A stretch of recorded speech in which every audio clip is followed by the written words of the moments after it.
बाबा बैतरणी नदी कब पार होगा बाबा? वैतरणी नदी, इसको कहते हैं विषय वैतरणी नदी। विषय विकार में हम रोज जो फंसते रहते हैं, क्या रोज प्रतिज्ञा करते हैं अब ये गुमूत की दुनिया हम त्याग देंगे, क्या अब हम ये सुख नहीं भोगेंगे, लेकिन रोज उसी में डूब मरते हैं। तो ये क्या है? विषय वैतरणी नदी है।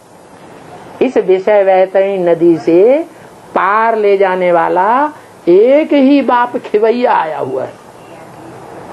वो कहता है कि एक के पावन बनने से सब पावन बन जाएंगे और एक के पतित बनने से सब पतित बन जाते। वो कौन है? ब्रह्मा वाली आत्मा। वो ब्रह्मा वाली आत्मा जो सन 87 में पीपल के पत्ते पर नवैया बनाई। काय की नवैया बनाई? पीपल के पत्ते की नवैया। और ये संसार सागर कहो या विषय सागर कहो या विषय वैतरणी नदी कहो, उसमें वो पीपल का पत्ते की नवैया हल्की फुल्की पड़ी हुई है। और इतनी ऊंची ऊंची लहरें आ रही हैं, तूफान आ रहे हैं माया के। उन तूफानों में वो नैया डूबती है उतराती है, डूबती है उतराती है। लेकिन बाप ने बोला हुआ है नैया सत्य की है, नैया हिलेगी डुलेगी लेकिन डूबेगी नहीं। क्यों नहीं डूबेगी? क्योंकि उस पर वो ही आत्मा कृष्ण की विराजमान है। पीपल के पत्ते पर कौन सी आत्मा विराजमान है? वो ही कृष्ण की आत्मा विराजमान है, जिसके लिए बोला है एक के पतित बनने से सब पतित बन जाते हैं, एक के पावन बनने से सब पावन बन जाएंगे। अरे ये षष्ठी रूपी वृक्ष है, इसका पहला पत्ता है कौन? कृष्ण वाली आत्मा है। उसका उद्धार जब तक नहीं हुआ है तब तक 500-700 करोड़ पत्तों का उद्धार हो जाएगा? नहीं हो सकता। तो ये विषय वैतरणी नदी में वो नवैया पड़ी हुई है। उस नवैया में कृष्ण बिठैया है, इसलिए गारंटी है कि ये नैया डूबने वाली नहीं है। इस नैया को पार ले जाने वाला बाप आया हुआ है, और बाप जिस तन में आता है उसको कहते हैं शंकर चाप जहाज। जे ही चढ़ी उतरे इंड पार नर, बूढ़ सकल संसार। क्या ये कृष्ण की नैया नहीं है? किसकी नैया है? शंकर चाप। चाप माने जहाज, चाप माने धनुष, चाप माने जहाज। जैसे सिख लोग कहते हैं नानक चाप जहाज, वो नानक को जहाज बना देते हैं। लेकिन वास्तव में नानक कहो अथवा शंकर वाली आत्मा कहो, उसमें बाप बिठैया है। वो बाप उस जहाज में आया हुआ है और उस जहाज को चलाने वाला है।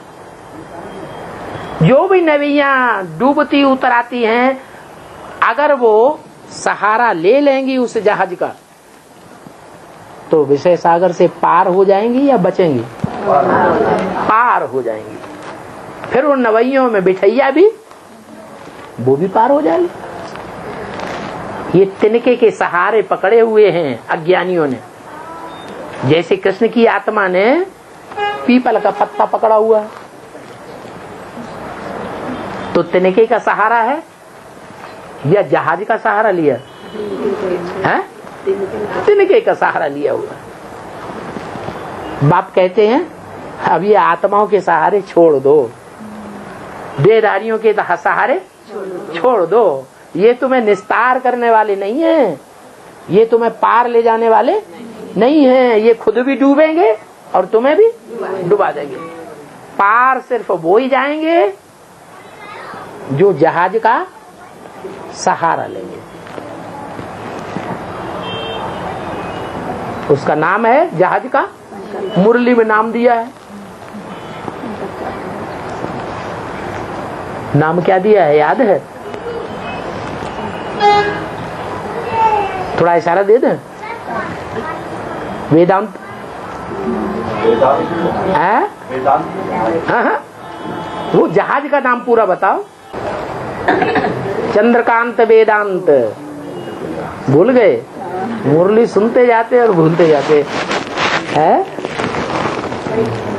चंद्रकांत वेदांत, चंद्र की कांति है, कांति माने बच्ची है चंद्रमा की। ब्रह्मा की बच्ची कौन है?